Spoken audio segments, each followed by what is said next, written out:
It's interesting to talk about how my early life influenced my photography today. I'm obsessed with going back to the family archives and unearthing different parts of my family past, which for a lot of my life it's been in a black box. In doing so, I've found where some of my actually inspiration as a photographer, but also kind of as an activist as well, lies, and it lies in my family history. Growing up, there was this bifurcation between two worlds, and one world being my dad's world, which was the stable world, where he was a successful businessman, he was much more rational. And then my mom's world, she's an immigrant from Korea, and she came here, she's a deadhead, she's not as rational. What that made me realize is that I've always been toggling between my left and my right brain.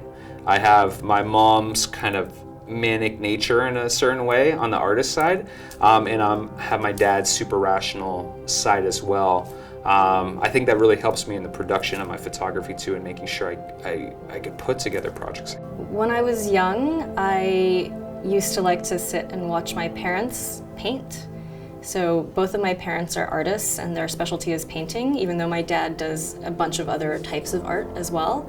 But I remember just sitting it was always at the kitchen table, sitting at the kitchen table watching them paint and asking questions, what is that? Why are you doing that? Why does that go there? How do you decide what you're gonna do next? These are all questions that I was really interested in, and it was so amazing to me as a child that somebody could take a blank canvas and then suddenly turn it into a piece of art.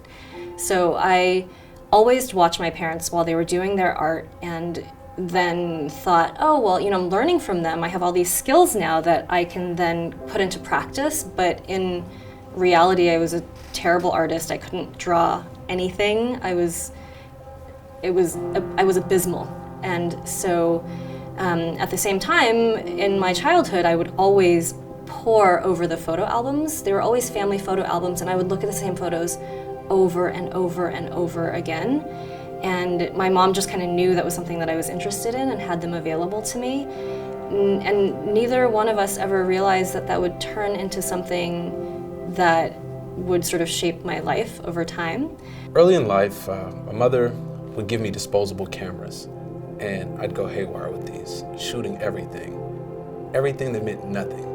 And so that's kudos to my mother for enabling me to practice my skill. I thank her for realizing that there might be a touch of art in these random shots of nothing. I remember the first day of school for elementary school, she challenged me to make friends. And she said for every new friend I made, she would give me $1. And so with that kind of put the precedent of just going out there and just kind of connecting with people. To this day, I kind of hold to that of just how can I make friends wherever I go. I made a lot of friends, and my mom owes me a lot of money. And I just kind of hung out with my friends, and the skills I got was really more athletic skills and kind of street skills, more just street smart, be street savvy, and not to be eaten alive by the city. And that's pretty much what I learned. That's what gives me the courage to even walk through the streets by myself with a $3,000-$4,000 camera on me, equipment and stuff, and not really worry about it. So I think this being from my neighborhood helped with my photography, as of not being scared to shoot pictures, or not be scared to go talk to somebody, or go ask somebody for permission for a picture, or just to talk to them. They might not even want a picture, but at least we had a quick conversation.